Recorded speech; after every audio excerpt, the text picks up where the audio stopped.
নমস্কার বন্ধুরা, আমিও বাঙালি রান্নাঘরে সবাইকে স্বাগত জানিয়ে আবার একটা রেসিপি আপনাদের মাঝখানে শেয়ার করতে চলেছি। সেটা হলো ইলিশ মাছের তেল দিয়ে বেগুন ভাজা। তার জন্য ওভেনে কড়াই বসিয়ে তাতে দিয়ে দিচ্ছি কিছুটা পরিমাণে তেল। তেলটা গরম হয়ে যাওয়ার পর দিয়ে দিলাম কিছুটা পরিমাণে হলুদ গুঁড়ো। এখন দিয়ে দিচ্ছি একটা চিড়ে রাখা কাঁচা লঙ্কা, দিয়ে দিচ্ছি ইলিশ মাছের তেল।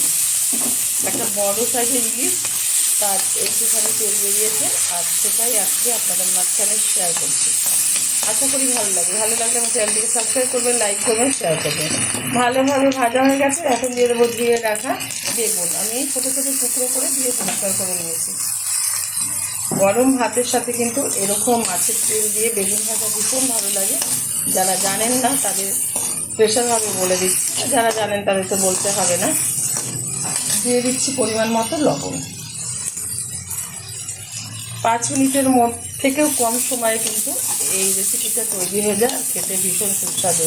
ইলিশ মাছ ভালোবাসে না এরকম কম লোকই আছে, যারা ভালোবাসেন এরকমভাবে করে নেবেন। ভালোভাবে মাছের তেল দিয়ে বেগুনটা ভাজা হয়ে গেছে, নামিয়ে ঢেলে দেবো একটা পাত্রে। গরম গরম ভাতের সাথে এরকম ভাজা আজকে সার্ভ করবো। আপনারা অবশ্যই ট্রাই করবেন। দেখা হবে পরের ভিডিওতে নতুন কোনো রেসিপি নিয়ে। ধন্যবাদ।